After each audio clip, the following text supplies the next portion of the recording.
আউযুবিল্লাহি মিনাশ শাইতানির রাজিম বিসমিল্লাহির রহমানির রহিম। দূরে এবং কাছে থেকে যেখান থেকে আমার ভিডিও দেখতেছেন বা পরবর্তীতে দেখবেন, সকলের প্রতি রইল আমার সালাম। আসসালামু আলাইকুম ওয়া রাহমাতুল্লাহি ওয়া বারাকাতুহু।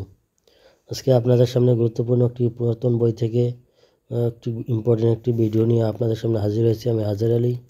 আজকে আপনি কিভাবে বীর্যপাত রোধ করবেন বা দেরিতে ইনজাল করবেন একটি আল্লাহর একটি গুণবাচক একটি নামের সাহায্যে। এবং এখানে দেওয়া আছে যে আজমাইশ করিয়া দেখো। আজমাইশ মানে হইল পরীক্ষা করা। এটা পরীক্ষা করা, এটা যে ব্যক্তি এটা এইভাবে এটা করতে পারবে নিয়মকানুন আমি দেখাইতেছি এবং এখানে কি নামটা লেখা আছে সেটাও আমি বলে দেব।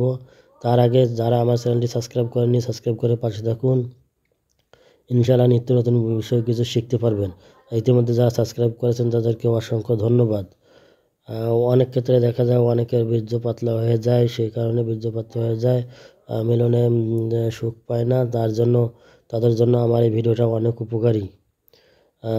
এইখানে দেওয়া আছে যে ব্যক্তি উপরে SM 100বার পড়িয়া আপন বিবির সাথে সহবাস করে তবে তার এনজাল বহুত দেরিতে হইবে। এনজাল উর্দু শব্দ, মানে বীর্যপাত দেরিতে হবে। এটা দেল চাহে আজমাইশ করিয়া দেখো। আপনার মন যদি চায় আপনি পরীক্ষা করিয়ে দেখতে পারেন, এখানে সেটা বলা হয়েছে। অবশ্যই এটা ইম্পর্টেন্ট এবং পরীক্ষিত। অবশ্যই আপনারা পরীক্ষা করে আমাকে কমেন্ট করে জানাবেন। এখানে যে SMটি দেওয়া আছে সেটা আমি ভিডিও স্ক্রিনে আপনাদের লিখে দেব, সেখান থেকে আপনারা দেখে নেবেন। ইনশাআল্লাহ আমি ওখানে স্ক্রিনে দিয়ে দেবো আপনাদের।